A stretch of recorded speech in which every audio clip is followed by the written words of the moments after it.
Olá, queridos irmãos, tudo bem com vocês? Hoje vamos trabalhar o tema A Pluralidade das Existências, um capítulo do livro Depois da Morte, de Leon Denis, obra clássica do movimento espírita e de grande importância para estudo do espiritismo. Existe também um capítulo no Livro dos Espíritos sobre a pluralidade das existências, mas o Leon Denis nos faz um convite observando toda a perspectiva da evolução da matéria, do nosso planeta Terra, dos nossos corpos. Ele vai pegando do princípio até o final, até os dias de hoje, que nos faz refletir como será o nosso amanhã. E dentro dessa lógica, seria inadmissível não aceitar a ideia da reencarnação. Então a pluralidade das existências é um dos capítulos mais importantes dessa obra maravilhosa de Leon Denis, que hoje nós vamos tecer pequenos comentários para convidá-los à leitura do livro, não só desse capítulo, mas de todo o livro. Então vamos embora. Esse capítulo, A Pluralidade das Existências, está na segunda parte do livro, onde fala sobre os grandes problemas. Aí vem a questão do universo, do objetivo da vida, de Deus. Então, uma parte do livro de suma importância para grandes reflexões. E hoje vamos falar da pluralidade das existências. E olha só como ele começa o seu texto. Sabemos que o nosso globo, a vida aparece primeiramente sob os aspectos mais simples, mais elementares, para elevar-se através de uma progressão constante, de formas em formas, de espécies em espécies, até o tipo humano. Coroamento da criação terrestre. Coroamento da criação terrestre. Onde ele nos faz perceber que o globo teve um princípio muito primitivo. A vida orgânica que nós conhecemos também houve um princípio. Curioso que o pensamento de Leon Denis está muito alinhado com a ciência. Está muito alinhado com a ciência. Pois a ciência nos mostra que a vida sim tem uma perspectiva de evolução. Os nossos corpos têm registros dos nossos ancestrais. E da mesma forma, precisamos compreender que o nosso corpo ainda está em evolução. E vamos entender isso lá na frente. No livro A Gênese, a gente vai encontrar, por exemplo, no capítulo 10, a formação primitiva dos seres vivos. A formação primitiva dos seres vivos. E a origem da vida. Denis nos faz convite a perceber o planeta Terra lá do seu princípio, utilizando as próprias leis, como a lei da gravidade, em que matéria atrai matéria. E a poeira cósmica universal se acumulou, se condensou e se fundamentou. E aí vai se formando essa esfera que hoje nós chamamos de Terra, nosso planeta, a nossa casa, que depois de se fundamentar, ele se aqueceu. A Terra era uma bola incandescente, chegando a 2.000 graus Celsius. Seria impossível vida aqui na Terra. Mas aonde é que a gente pode encontrar registro disso? Na literatura espírita. No livro Evolução em Dois Mundos, de André Luiz, onde ele diz assim: essas inteligências gloriosas, que ele vai chamar dos engenheiros da criação, tomam o plasma divino e convertem-no em habitações cósmicas, de múltiplas expressões radiantes e obscuras, gasificadas ou sólidas, obedecendo às leis pré-determinadas. Obedecendo às leis pré-determinadas. E é aí que a gente vai encontrar o sentido de toda essa evolução que está em toda parte, na Terra e no universo. Então o planeta Terra, nesse primeiro momento, começa a receber do próprio universo meteoros que vai trazendo consigo elementos químicos que serão fundamentais para a formação da vida na Terra. Então, no início, a Terra era um lugar muito, muito primitivo, sem condições alguma para a sobrevivência humana aqui. A gente pode encontrar isso na codificação, Hugo? Claro! Observem na pergunta 43 do Livro dos Espíritos a sua resposta quando diz: a Terra começou a ser povoada após o caos. Vou repetir: a Terra começou a ser povoada após o caos, quando pouco a pouco cada coisa tomou seu lugar. Quando pouco a pouco cada coisa tomou seu lugar. E depois de todo esse aquecimento, desse processo fervente que a Terra passa, ele vai ser resfriado, pois os gases que serão formados vai criar uma espécie de barreira que infelizmente não vai permitir a passagem dos raios solares, dando à Terra essa condição de resfriamento que vai ser de suma importância depois para a formação da nossa atmosfera. Se fôssemos escolher aqui diante de nós comida, bebida e o ar, qual dos três é o mais importante? Qual dos três levaria-nos ao desencarne mais rápido na falta dele? Se faltarmos comida, nosso corpo suporta ainda algumas semanas. Se faltarmos água, ainda conseguimos sobreviver alguns dias. Mas se faltar o ar, nós não aguentaríamos nem 2 minutos. E após essa atmosfera, tivemos a formação dos oceanos. E será nos oceanos, como a ciência nos diz, e como também está lá no livro no livro Evolução em Dois Mundos, e também no livro A Caminho da Luz, de Emmanuel, os primeiros seres primitivos, os primeiros seres vivos eram unicelulares, com a única célula. Seres simples, para depois se tornarem seres complexos, como é o exemplo do caso das trilópitas, que essas bactérias, as trilópitas, continuaram evoluindo e se multiplicaram e se diversificaram. Alguns dos animais com os ossos mais antigos que nós temos, dentro da nossa arqueologia. E vai notando que os seres unicelulares vão se tornando complexos paulatinamente. Olha só o que diz na pergunta 43, a resposta da pergunta 43 do Livro dos Espíritos.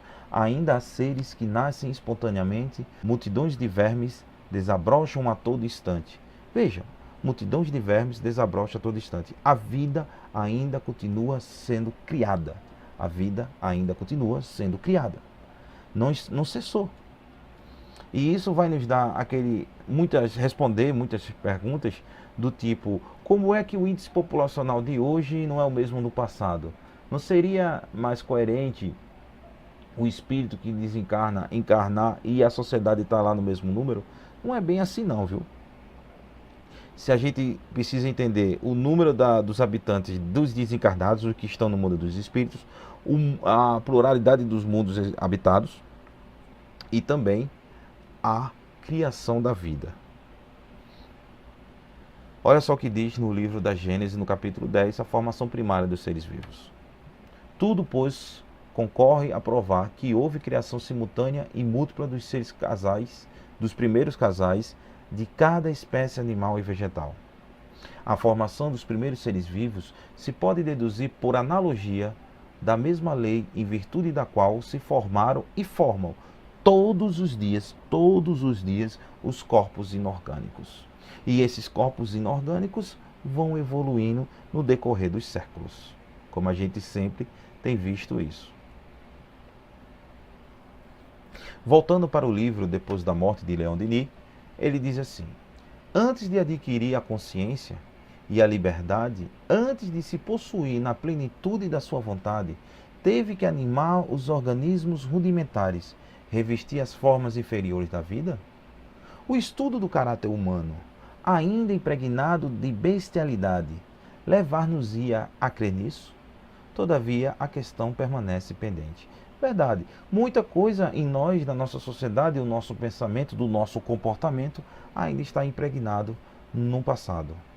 Curioso que há no movimento espírita uma frase que é atribuída a Leon Denis, mas depois, a estudarmos, a gente percebe que não foi necessariamente essa frase.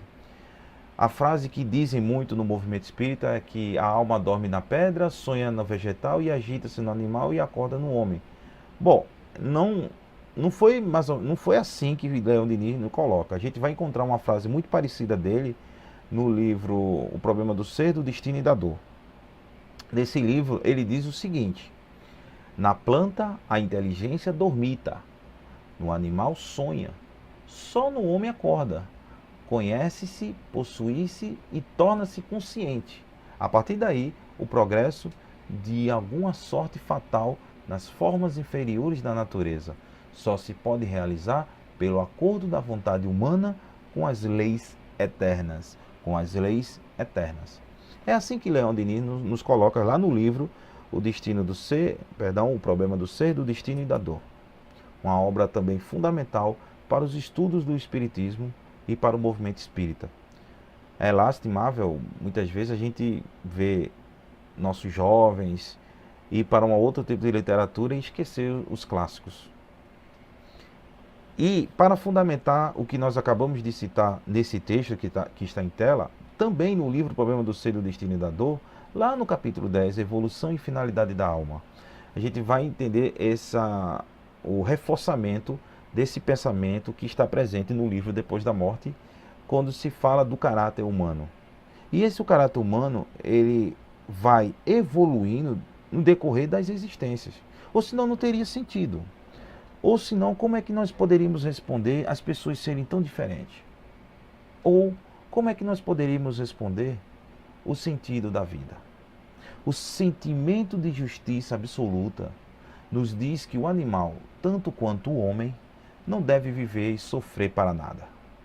Uma das cadeias ascendentes e contínua parece religar todas as criações do mineral ao vegetal, do vegetal ao animal e desse, o animal, ao homem. Ela pode religar duplamente ao material como ao espiritual. Então, há um princípio que se origina lá naqueles seres bem simples.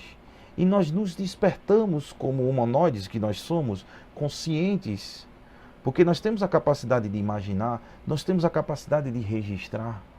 Nosso corpo por si só manipula a matéria aqui, capaz da criação. Nós somos criadores de tecnologias, nós somos criadores de ferramentas, somos criadores de métodos de aprendizados. Somos criadores. E cada vez mais, como essa sociedade vai evoluindo, vai criando mais. Ou estou enganado? Como? Como? Se nós não tivéssemos uma alma, por que ainda não estamos estagnados dentro daquela perspectiva animalesca dos homens pré-históricos? Por quê? Apesar que lá na ciência nós encontramos muitos cientistas que não acreditam em Deus. Como é o caso, por exemplo, de Stephen Hawking. Stephen Hawking, ele é autor de uma das suas obras mais vendidas no mundo, que é o livro A Breve História do Tempo. Eu li essa obra e posso dizer categoricamente que é um livro bem fundamentado, bem didático para compreendermos as questões dos buracos negros e a formação do universo. E Stephen Hawking, ele não acredita em Deus, ele é ateu. Mas olha só o que ele diz quando se fala da criação do universo. Observem, o universo não precisa de Deus. Esse é o pensamento de Hawking. Para ele existir o universo, e sim de suas leis cósmicas para funcionar e evoluir. Ou seja, o universo não precisa de Deus, mas precisa das suas leis cósmicas. Precisa das suas leis cósmicas. Talvez o Deus que apresentaram, e realmente a base religiosa de Hawking era mais aquela coisa ortodoxa, antiga, aquela coisa fundamentada do Deus antropomórfico, a figura do Deus barbudo, sentado no trono, que penaliza os seus filhos pela eternidade, etc. Pensando assim, talvez até nós mesmos não acreditaríamos em Deus. Mas quando estudamos Deus lá no Livro dos Espíritos, causa primária de todas as coisas, damos mais sentido. E Kardec ainda pergunta, o que nos falta para compreendermos a essência de Deus? Nos falta uma habilidade. Então nós ainda não estamos prontos para conhecer o todo do que é Deus, mas sabemos que é a causa primária de todas as coisas. E quando se fala de causa primária de todas as coisas, nós temos um princípio, e esse princípio chega a um ponto. E nesse ponto ele precisa reger em leis cósmicas. Leis cósmicas.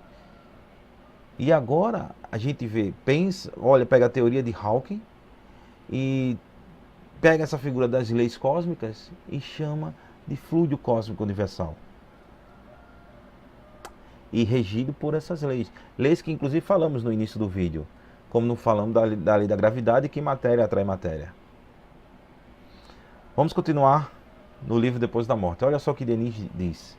Qualquer que seja a alma, tendo chegado ao estado humano e adquirido a consciência, não pode retrogradar, não pode voltar para trás. É sempre para frente. Podemos nos estagnar, mas sempre chegará a lei da evolução como um rodo, como uma onda por trás que nos impulsiona para frente. Em todos os graus, as formas que ela reveste são a expressão do seu próprio valor. Não se deve acusar Deus de ter criado formas hediondas e malfazejas. É como algumas pessoas colocam assim: se Deus é tão perfeito, por que os nossos corpos são tão imperfeitos? É simples, porque os nossos corpos ainda estão em evolução. Nós somos uma massa de bolo ainda no forno, minha gente, queridos irmãos. A gente está ainda no forno, estamos ainda nos evoluindo. O nosso corpo que aqui está, ele está evoluindo. E se percebermos bem, o homem do século XXI, ele tem uma perspectiva de vida maior do que o homem do século XX e maior do que o homem do século XIX. E se formos para o homem pré-histórico, que nem chegava aos 30 anos de idade, nós temos um homem hoje do século XXI que chega aos 77 anos de idade, na média. Era muito incomum, por exemplo, no meu tempo, conhecermos senhores que chegam a 100 anos de idade. Quando criança, quando eu conheci um senhor de 100 anos de idade, para mim é como se eu estivesse vendo um grande artista, porque era algo muito incomum.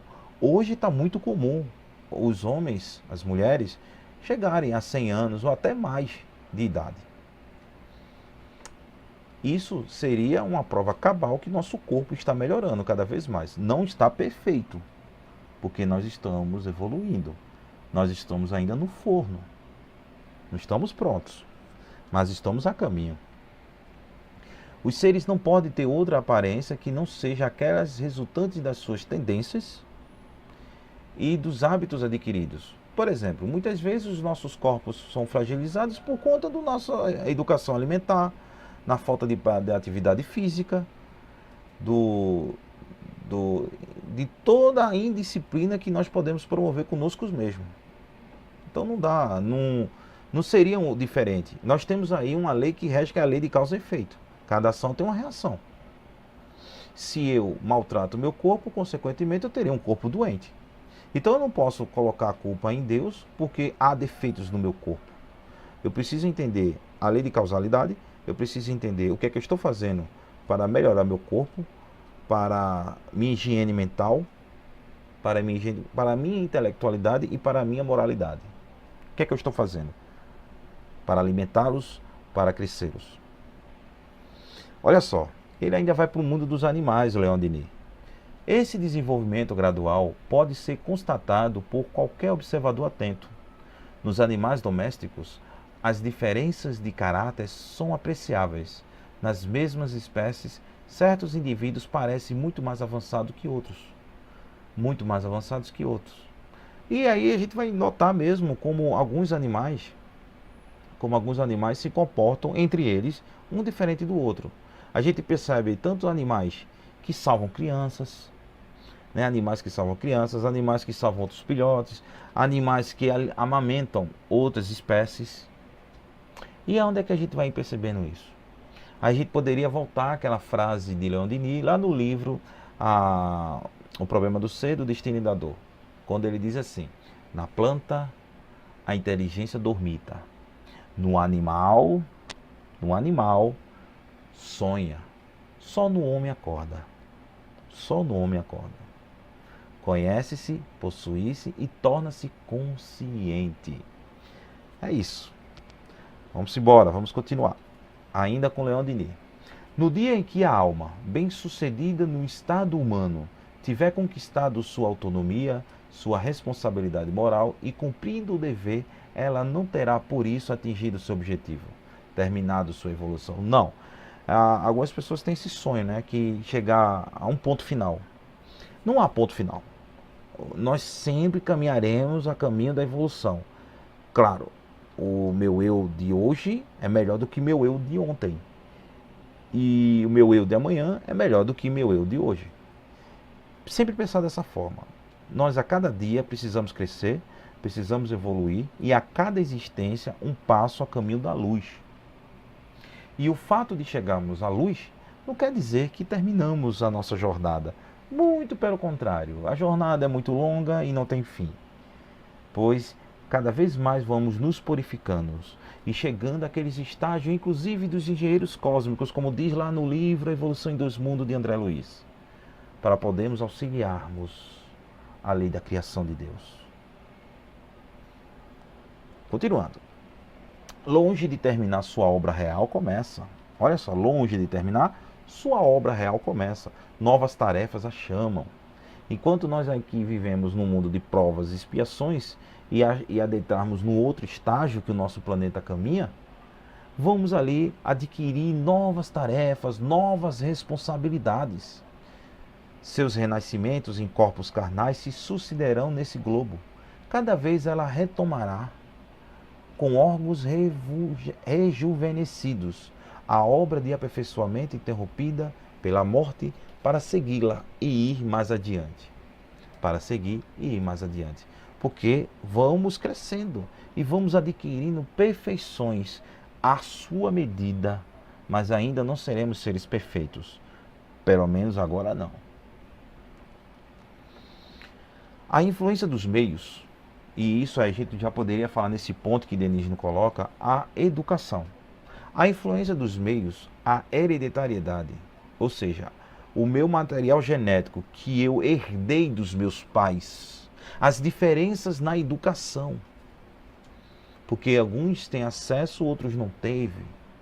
Tudo tendo a sua importância, não são mais suficientes para explicar essas anomalias, essas diferenças que há, inclusive, em irmãos nossos, de pessoas do mesmo membro, da mesma família, semelhantes pela carne e pelo sangue, alimentados pelos mesmos ensinos e diferenciar sobre muitos pontos. Como é que pode? O indivíduo morar na mesma casa, ter a mesma educação, dormir no mesmo quarto e serem tão diferentes. Possuírem o mesmo DNA, como é o caso dos irmãos gêmeos, e serem tão diferentes um do outro. Por quê? Se tudo começasse por nós, com a vida atual, como explicar? Se há realmente uma única vida, as pessoas que acreditam nessa teoria, como explicar tanta diversidade nas inteligências, tantos graus na virtude ou no vício, tantos degraus nas situações humanas? Como que nossos corpos, e aí que vem o primeiro ponto da observação de Denis, como é que nossos corpos conseguiram serem tão evoluídos hoje? Como é que a nossa inteligência adquiriu tantas perspectivas crescentes? Como é que hoje nós somos capazes de criar tecnologia? Nós somos seres de criação.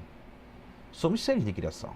Criamos novidades, criamos os nossos filhos, educamos os nossos filhos, a nossa tecnologia, criamos metodologia de ensino. Todas essas obscuridades se dissipam diante da doutrina das existências múltiplas, da reencarnação. Os seres que se distinguem pelo seu poder intelectual ou suas virtudes viveram mais, trabalharam mais, adquiriram uma experiência e aptidões mais vastas. Mais vastas. Muitas vezes nós estamos ao lado de uma criança e aquela criança ter vidas existenciais mais do que as nossas. Ser um espírito mais velho do que o nosso. Que passou por mais existência do que nós. E é assim que vai funcionar. E é assim que nós estaremos também. Nós não podemos também nos vermos como os inferiores a alguns, porque nós estamos em um determinado ritmo, nós estamos em um determinado degrau, mas está todo mundo subindo a escadaria. Está todo mundo subindo a escadaria, cada um no seu degrau, cada um no seu ritmo. É isso. E vivemos em sociedade, um ajudando o outro. Fora da caridade, não há salvação. Assim, o livre-arbítrio e o fatalismo equilibram-se e temperam um o outro. A liberdade e, consequentemente, a responsabilidade. Observem, a liberdade e, consequentemente, a responsabilidade são sempre proporcionais ao adiantamento do ser. Ao adiantamento do ser. Liberdade e responsabilidade. Que cada vez mais vamos obtendo em cada uma de nossas existências. E observar que tudo que nós passamos, até mesmo a dor, porque a dor é um grande professor. A dor, inclusive, nos faz entendê-la. E ao entendê-la, nós criamos empatia. Como é que eu posso compreender alguém que passa fome se eu nunca passei fome?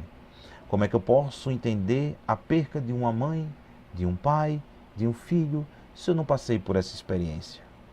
E como é que eu entendo sem ter passado por essa experiência? Talvez, queridos irmãos, nós não tivemos passado nessa existência. Mas o que dizer das outras vidas que já passamos? Será que nós não sofremos aquela dor?